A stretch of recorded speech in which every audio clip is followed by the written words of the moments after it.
बच्चों के लिए सर्वकालिक पसंदीदा हाथी कहानियाँ। क्या आप जानते हैं कि जमीन पर सबसे बड़ा जानवर कौन सा है? हाँ, ये हाथी है। सबसे छोटे कीड़े के बारे में क्या? बिल्कुल सही, ये चींटी है। अब आपको कौन ज्यादा शक्तिशाली लगता है? खैर, हाथी के आकार से आपको लग सकता है कि हाथी चींटी से ज्यादा शक्तिशाली है। हालांकि ये हमेशा सच नहीं होता। आइए ऐसी कहानियां पढ़ें कि कैसे चींटी या चूहे जैसे छोटे जीव शक्तिशाली हाथी पर हावी हो सकते हैं या उसकी मदद कर सकते हैं। बच्चों के लिए दो अद्भुत हाथी की कहानियां।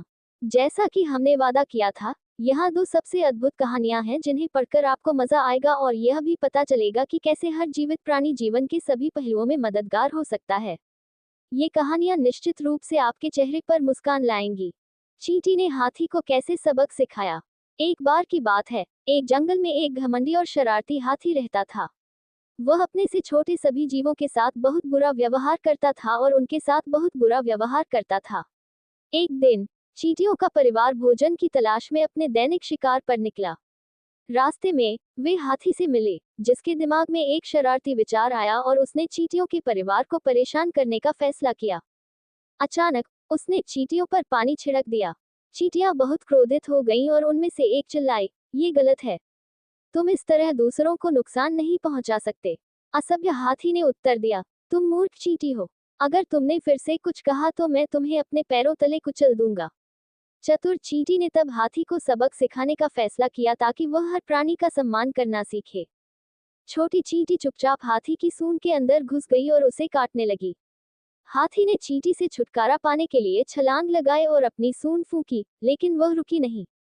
बड़ा हाथी दर्द से रोता रहा। अंत में उसने कहा, मुझे माफ कर दो, मुझे अपनी गलती का एहसास हो गया है। मैं वादा करता हूँ कि मैं अच्छा रहूंगा और किसी को परेशान नहीं करूंगा। चींटी ने तब उसे काटना बंद कर दिया और बाहर आ गई। हाथी ने सबक सीख लिया था और उसके बाद वह सभी के साथ अच्छा व्यवहार करने लगा। हाथी और चींटी बहुत अच्छे दोस्त बन गए। जब चूहों ने हाथियों को बचाया। एक धूप वाली सुबह हाथियों का एक झुंड भोजन की तलाश में यात्रा पर था। वे इतने खुश होकर गा रहे थे और मार्च कर रहे थे कि उन्होंने उन छोटे चूहों को नहीं देखा जो उनके पैरों के नीचे कुचल गए थे। इससे दूसरे चूहे बहुत चिंतित हो गए। उन्होंने एक बैठक की और उनके नेता ने फैसला किया कि वह हाथियों से बात करेगा और उन्हें समस्या के बारे में बताएगा। इसलिए चूहे हाथियों से मिले और उनके नेता ने कहा, शक्तिशाली हाथी, हम कोई परेशानी नहीं पैदा करना चाहते, लेकिन आपने अनजाने में हमारे कई सदस्यों को अपने पैरों के नीचे कुचल दिया है। हमारा विनम्र अनुरोध है कि आप अपना रास्ता बदल लें ताकि हम जीवित रह सकें। हाथी सहमत हो गए और चूहे खुश हो गए। बदले में चूहों ने हाथियों को जरूरत पड़ने पर उनकी मदद करने का वादा किया। ये सुनकर हाथी हंसे और एक दूसरे से कहा, उनके जैसे छोटे चूहे हमारे जैसे बड़े जानवरों की मदद कैसे कर सकते हैं। कुछ दिनों बाद हाथी अपनी यात्रा पर निकल पड़े। रास्ते में वे एक शिकारी के जाल में फंस गए। उन्होंने बहुत कोशिश की लेकिन खुद को छुड़ा नहीं पाए। उन्होंने अपनी सूंड उठाए और जोर से तुरही बजाई। जब चूहों ने शोर सुना तो वे समझ गए कि हाथी खतरे में है और वे जल्दी से उनकी मदद के लिए दौड़ पड़े।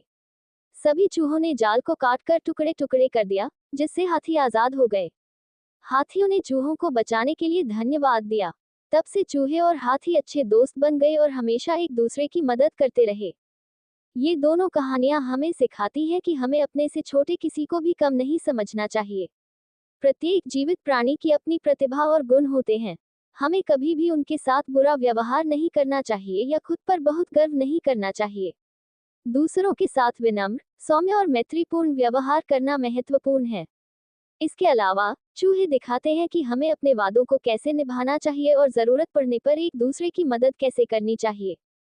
हेलो फ्रेंड्स, आज का वीडियो यहीं तक है। आशा करता हूँ कि आप लोगों को यह वीडियो अच्छा लगा होगा। हमारे वीडियो को लाइक कीजिए, सब्सक्राइब कीजिए, शेयर कीजिए, कमेंट कीजिए। जय हिंद, जय भारत।